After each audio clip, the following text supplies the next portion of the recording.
Throughout my career, I've been fortunate enough to work with many of the great international architects, documenting their work and observing how their designs have the capacity to influence the cities in which they sit. Throughout my career, I've been fortunate enough to work with many of the great international architects, documenting their work and observing how their design have the capacity to influence the cities in which they sit. I think of new cities like Dubai, or ancient cities like Rome, with Zaha Hadid's incredible Maxi Museum, or like right here in New York with the High Line, a city which has been so much influenced by the development of that. I think of new cities like Dubai or ancient cities like Rome, with Zaha Hadid's incredible Maxi Museum, or like right here in New York with the High Line, a city which has been so much influenced by the development of this. But what I find really fascinating is what happens when architects and planners leave and these places become appropriated by people. Like here in Chandigarh, India, the city which has been completely designed by the architect Le Corbusier. Well, what I find really fascinating is what happens when architects and planners leave and these places become appreciated by people, like here in Chandigarh, India, the city which has been completely designed by the architect Le Corbusier. Now, 60 years later, the city has been taken over by people in very different ways from what they were perhaps intended for. Like here, where you have the people sitting in the windows of the assembly hall. Now, 60 years later, the city has been taken over by people in very different ways from whatever perhaps intended for, like here, where you have the people sitting in the windows of the assembly hall. But over the course of several years, I've been documenting Rem Koolhaas CCTV building in Beijing and the Olympic Stadium in the same city by the architects Herzog and de Meuron. But over the course of several years, I've been documenting Rem Koolhaas's CCTV building in Beijing and the Olympic Stadium in the same city by the architects Herzog and de Meuron. At these large-scale construction sites in China, you see a sort of makeshift camp where workers live during the entire building process. At the large-scale construction sites in China, you see a sort of makeshift camp where workers live during the entire building process. As the length of the construction takes years, workers end up forming a rather rough and ready informal city, making for quite a juxtaposition against the sophisticated structures that they're building. As the length of the construction takes years, workers end up forming a later the rough and ready informal city, making quite a juxtaposition against the sophisticated structures that they are building. Over the past 7 years, I've been following my fascination with the built environment. And for those of you who know me, would say that this obsession has led me to live out of a suitcase 365 days a year. Over the past 7 years, I've been following my fascination with the built environment, and for those of you who know me, you would say that this obsession has led me to live out of a suitcase 365 days a year. Being constantly on the move means that sometimes I'm able to catch life's most unpredictable moments, like here in New York, the day after the Sandy storm hit the city. Being constantly on the move means that sometimes I'm able to catch life's most unpredictable moments, like here in New York, the day after the Sandy storm hit the city. Just over 3 years ago, I was for the first time in Caracas, Venezuela, and while flying over the city, I was just amazed by the extent of which the slums reach into every corner of the city, a place where nearly 70% of the population lives in slums, draped literally all over the mountains. I was for the first Just over 3 years ago, I was for the first time in Caracas, Venezuela, and while flying over the city, I was just amazed by the extent to which the slums reach into every corner of the city, a place where nearly 70% of the population live in slums, trapped literally all over the mountains. During a conversation with local architects Urban Think Tank, I learned about the Torre David, a 45-story office building which sits right in the center of Caracas. During a conversation with local architects Urban Think Tank, I learned about the Torre David, a 55-story office building which sits right in the center of Caracas. The building was under construction until the collapse of the Venezuelan economy and the death of the developer in the early 90s. The building was under construction until the collapse of the Venezuelan economy and the death of the developer in the early 90s. About 8 years ago, people started moving into the abandoned tower and began to build their homes right in between every column of this unfinished tower. About 8 years ago, people started moving into the abandoned tower and began to build their homes right in between every column of this unfinished tower. There's only one little entrance to the entire building, and the 3,000 residents come in and out through that single door. There's only one little entrance to the entire building, and 3,000 residents come in and out through that single door. Together, the inhabitants created public spaces and designed them to feel more like a home and less like an unfinished tower. Together, innovations created public spaces and designed them to feel more like a home and less like an unfinished tower. In the lobby, they painted the walls and planted trees. In the lobby, they painted the walls and planted trees. They also made a basketball court. And they also made a basketball court. But when you look up closely, you see massive holes where elevators and services would have ran through. But when you look up closely, you see massive holes where elevators and services would have run through. Within the tower, people have come up with all sorts of solutions in response to the various needs which arise from living in an unfinished tower. Within the tower, people have come up with all sorts of solutions in response to the various needs which arise from living in an unfinished tower. With no elevators, the tower is like a 45-story walk-up. With no elevators, the tower is like a 45-story walk-up. Designed in very specific ways by this group of people who haven't had any education in architecture or design. Designed in very specific ways by this group of people who haven't had any education in architecture or design. And with each inhabitant finding their own unique way of coming by, this tower becomes like a living city, a place which is alive with micro-economies and small businesses. And with each inhabitant finding their own unique way of coming by, this tower becomes like a living city, a place which is alive with microeconomies and small businesses. The inventive inhabitants, for instance, find opportunities in the most unexpected cases, like the adjacent parking garage, which has been reclaimed as a taxi route to shuttle the inhabitants up through the ramps in order to shorten the hike up to the apartments. The inventive inhabitants, for instance, find opportunities in the most unexpected cases, like the adjacent parking garage, which has been reclaimed as a taxi route to shuttle the inhabitants up through the ramps in order to shorten the hike up to the apartments. A walk through the tower reveals how residents have figured out how to create walls, how to make an airflow, how to create transparency, a circulation throughout the tower. Essentially creating a home that's completely adapted to the conditions of the site. A walk through the tower reveals how residents have figured out how to create walls, how to make an airflow, how to create transparency, circulation throughout the tower, essentially creating a home that's completely adapted to the conditions of the site. When the new inhabitants move into the tower, they already have a roof over their head, so they just typically mark their space with a few curtains or sheets. When a new inhabitant moves into the tower, they already have a roof over their head, so they just typically mark their space with a few curtains of sheets.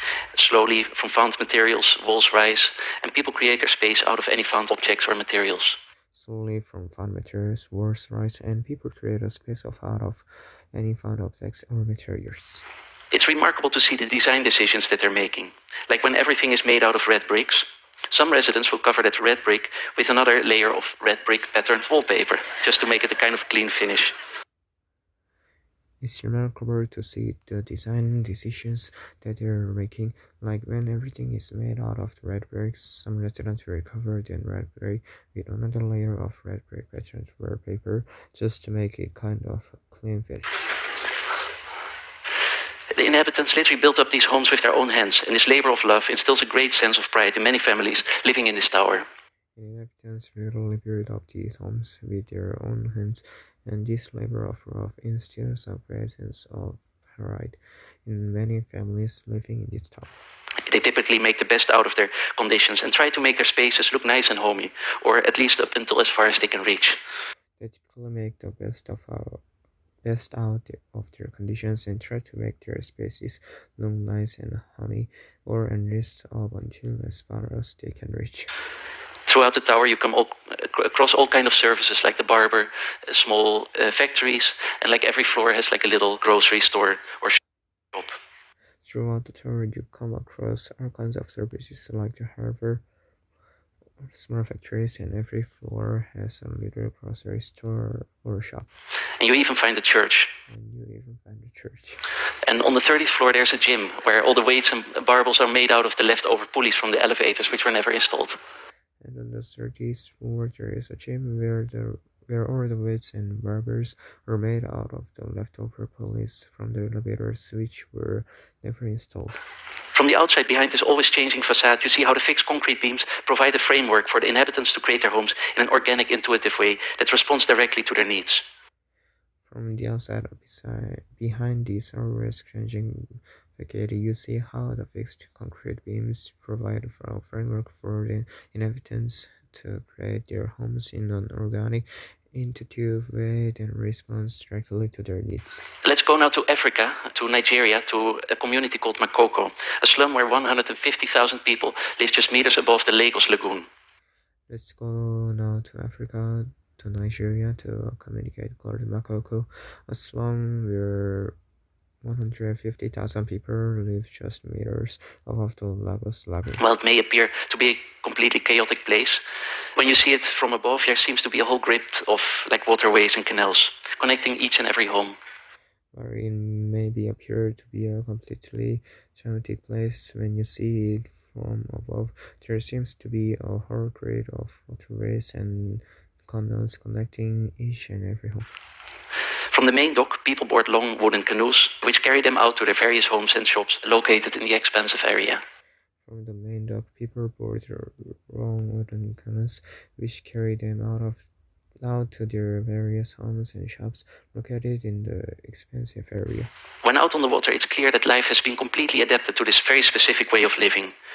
When out of the water, it's clear that life has been completely adapted to this very specific way of living. Even the canoes become variety stores where ladies pedal from house to house, selling anything from toothpaste to fresh fruits.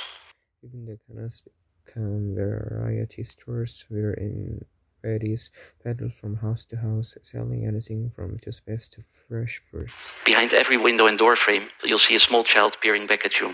And while Makoko seems to be packed with people, what's more shocking is actually the amount of children pouring out of every building. Behind every window and door frame, you'll see a small child peering back at you, and while Makoko seems to be packed with people, what's more shocking is actually the amount of people pouring out of every building. The population growth in Nigeria, and especially in these areas like Makoko, are painful reminders of how out of control things really are. The population growth in Nigeria, and especially in these areas like Makoko, are painful reminders of how out of control things really are. In Makoko, very few systems and infrastructures exist. In Makoko, very few systems and infrastructures exist. Electricity is rigged, and freshest water comes from self-built wells throughout the area. Electricity is rigged, and fresh water comes from built wells throughout the area. This entire economic model is designed to meet this specific way of living on the water. So fishing and boat making are common professions. This entire economic model is designed to meet a specific way of living on the water, so fishing and boat making are common professions. You'll have a set of entrepreneurs who have set up businesses throughout the area, like barber shops, CD and DVD stores, movie theaters, tailors, everything is there. You have a set of entrepreneurs who have set up businesses throughout the area, like barbershops, CD and DVD stores, movie theaters, tailors, everything is there. There's even a photo studio where you see the sort of aspiration to live in a real house or to be associated with a faraway place like that hotel in Sweden. There's even a photo studio where you see the sort of aspiration to live in a real house or to be associated with a faraway place like that hotel in Sweden. On this particular evening, I came across this live band dressed to the T in their coordinating outfits. On this particular evening, I came across this live band dressed to the T in their coordinating outfits. They were floating through the canals in a large canoe with a fitted-out generator for all of the community to enjoy. They are floating through the canals in a large canoe with a fitted-out generator for all of the community to enjoy. By nightfall, the area becomes almost pitch black, save for a small light bulb or a fire. By nightfall, the area becomes almost pitch black, save for a small light bulb or a fire. What originally brought me to Makoko was this project from a friend of mine, Kunle Adeyemi, who recently finished building this 3-story floating school for the kids in Makoko. What originally brought me to Makoko was this project from a friend of mine, Kunle Adeyemi, who recently finished building this 3-story floating school for the kids in Makoko. With this entire village existing on the water, the public space is very limited. So now that the school is finished, the ground floor is a playground for the kids. But when classes are out, the platform is just like a town square where the fishermen mend their nets and floating shopkeepers dock their boats. With this entire village existing on the water, public space is very limited, so now that the school is finished, the ground floor is a playground for the kids, but when classes are out, the platform is just like a town square where the fishermen mend their nets and floating shopkeepers dock their boats. Another place I'd like to share with you is the Zabaleen in Cairo. Another place I'd like to share with you is Zabaleen in Cairo. They are descendants of farmers who began migrating from the Upper Egypt in the 40s, and today they make their living by collecting and recycling waste from homes from all over Cairo. They are descendants of farmers who began migrating from the Upper Egypt in the 90s, and today they make their living by collecting and recycling waste from homes from all over Cairo. For years, the Zabaleen would live in makeshift villages where they would move around trying to avoid the local authorities. But in the early 1980s, they settled under the Mokatam rocks just at the eastern edge of the city. For years, the Zabaleen would live in makeshift villages where they would move around trying to avoid the local authorities, but in the early 1980s, they settled on the Macton Rocks, just at the eastern edge of the city. Today, they live in this area approximately 50 to 70,000 people who live in this community of self-built multi-story houses, where up to 3 generations live in one structure. Today, they live in this area approximately 50,000 to 70,000 people who live in this community of self-built multi-story houses, where up to 3 generations live in one structures. While these apartments that they built for themselves appear to lack any planning or formal grid, each family specializing in a certain form of recycling means that the ground floor of each apartment is reserved for garbage-related activities and the upper floor is dedicated to living space. While these apartments that they built for themselves appear to lack any planning or formal grid, each family specializing in a certain form of recycling means that the ground floor of each apartment is reserved for garbage-related activities, and on the upper floor is dedicated to living space. I find it incredible to see how these piles and piles of garbage are invisible to the people who live there. Like this very distinguished man who's posing while all this garbage is sort of streaming out behind him. Or like this 2 young men who are sitting and chatting amongst these tons of garbage.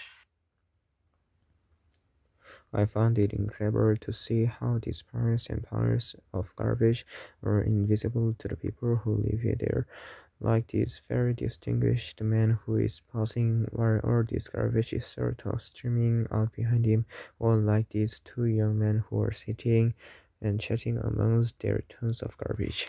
Well, to most of us, living amongst these piles and piles of garbage may seem like totally uninhabitable. To those in the Zabaleen, this is just a different type of normal.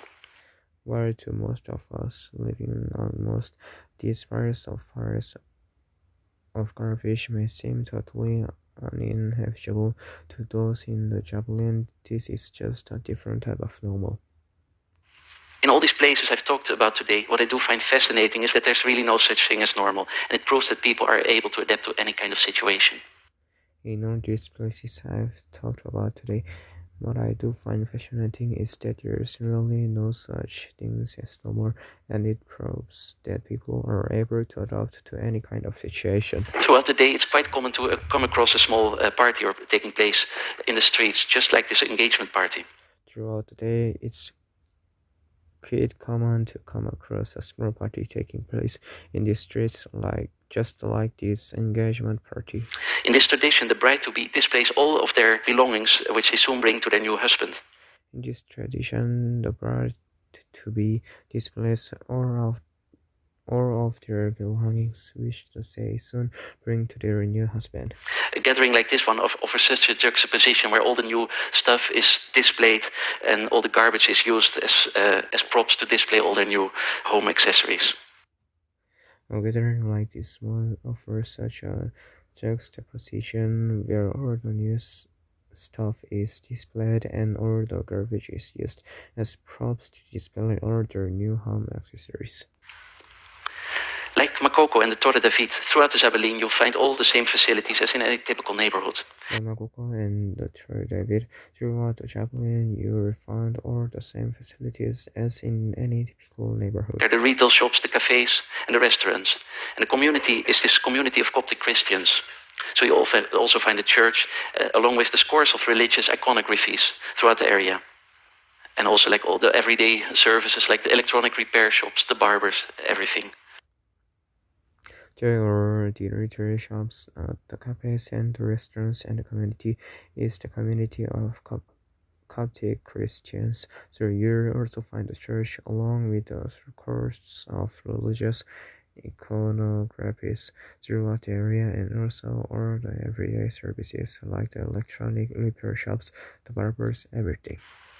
Visiting the homes of the Zabelin is also full of surprises. Visiting the homes of Javelin is also full of surprises. From the outside, these homes look like any other informal structure in the city. When you step inside, you're met with all manner of design decisions and interior decoration.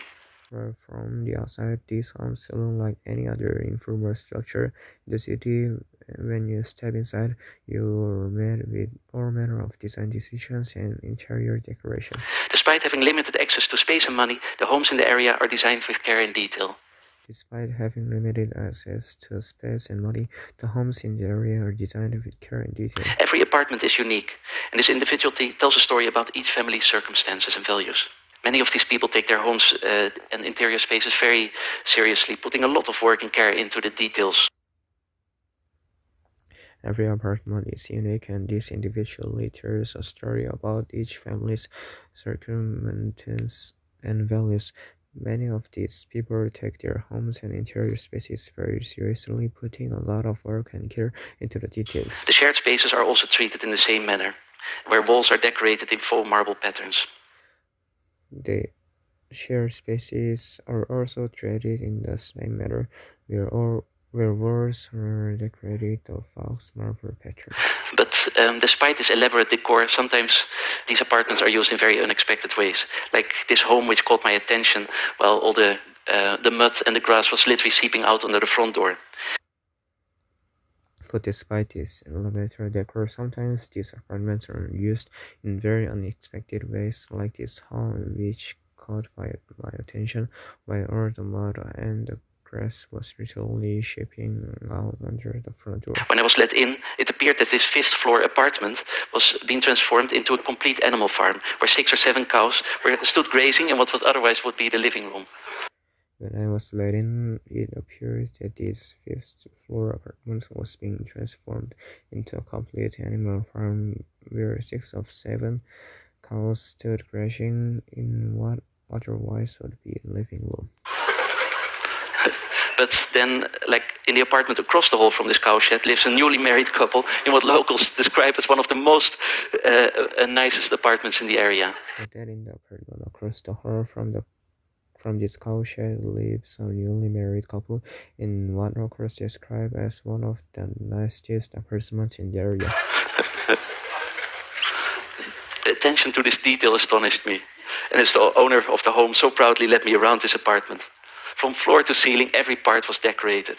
The attention to this detail astonished me, and as the owner of home so proudly led me around this apartment from floor to ceiling, every part was decorated. But if it weren't for the strangely familiar stomach-churning odor that constantly passes through the apartment, it would be easy to forget that you're standing next to a cowshed and on top of a landfill. But If it weren't for the strangely familiar stomach churning water that constantly passes through the apartment, it would be easy to forget that you're standing next to a cow shed and on top of a landfill. What moved me the most was that despite these seemingly inhospitable conditions, I was welcomed with open arms into a home that was made with love, care, and an unreserved passion. And moved me the most was that despite these seemingly inhospitable conditions, I was welcomed with open arms into a home that was made with love, care, and unreversed passion. Let's move across the map to China, to an area called Shanxi, Henan, and Gansu. Let's move across the map of China to an area called Shaanxi, Henan, and Gansu. In a region famous for the soft porous Loess Plateau soil, there lived until recently an estimated 40 million people in these houses underground. In a region famous for the soft porous Loess Plateau soil, they lived until recently as estimated 40 million people in these houses underground. These dwellings are called the Yaodongs. These dwellings are called yaodongs. This architecture by subtraction, these Yaodongs are built literally inside of the soil. Through this architecture by subtraction, these yaodongs are built literally inside of the soil. In these villages, you see an entirely altered landscape, and hidden behind these mounds of dirt are these square rectangular houses which sit 7 meters below the ground. In these villages, you see an entirely altered landscape, and hidden behind these mounds of dirt are these square rectangular houses which is 7 meters below the ground. When I asked people why they were digging their houses from the ground, they simply replied that they're poor wheat and apple farmers who didn't have the money to buy materials, and this digging out was their most logical form of living. When I asked people why they are digging their houses from the ground, they simply replied that they are poor wheat and apple farmers who didn't have the money to buy materials, and this digging out was their most logical form of living. From Makoko to Zabelin, these communities have approached the tasks of planning, design, and management of their communities and neighborhoods in ways that respond specifically to their environment and circumstances. From Makoto to Javelin, these communities have approached the tasks of planning, design, and management of their communities and neighborhoods in ways that respond specifically to their environment and circumstances. Created by these very people who live, work, and play in these particular spaces, these neighborhoods are intuitively designed to make the most of their circumstances. Created by these very people who live, work, and play in these particular spaces, these neighborhoods are intuitively designed to make the most of their circumstances. In most of these places, the government is completely absent, leaving inhabitants with no choice but to reappropriate found materials. And while these communities are highly disadvantaged, they do present examples of brilliant forms of ingenuity and prove that indeed we have the ability to adapt to all manner of circumstances. In most of these places, the government is completely absent, leaving inhabitants with no choice but to reappropriate found materials. And where these communities are highly disadvantaged, they do present examples of brilliant forms of ingenuity and prove that indeed we have the ability to adapt to all manner of circumstances. Makes places like the Torre David particularly remarkable is this sort of skeleton framework where people can have a foundation where they can tap into. What makes places like the Torre David particularly remarkable is this sort of skeleton framework where people can have a foundation where they can tap into. Now imagine what these already ingenious communities could create themselves and how highly particular their solutions would be if they were given the basic infrastructures that they could tap into. Now imagine that these already ingenious communities could create themselves and how highly particular their solution would be if they were given the basic infrastructures that they could tap into. Today you see these large residential development projects which offer cookie-cutting housing solutions to massive amounts of people. Today, you see these large residential development projects which offer cookie-cutter housing solutions to massive amounts of people. From China to Brazil, these projects attempt to provide as many houses as possible, but they're completely generic and simply do not work as an answer to the individual needs of the people. from China to Brazil. These projects attempt to provide as many houses as possible, but they are completely generic and simply do not work well as on and sold to the individual needs of the people. I would like to end with a quote from a friend of mine and a source of inspiration, Zita Kopp, the founder of the wonderful Shorefast Foundation based out of Fogo Island, Newfoundland. I'd like to end with a quote from a friend of mine and a source of inspiration, Zita Kopp, the founder of the wonderful Shorefast Foundation based out of Fogo Island, Newfoundland. She says that there's this plague of sameness which is killing the human joy, and I couldn't agree with her more.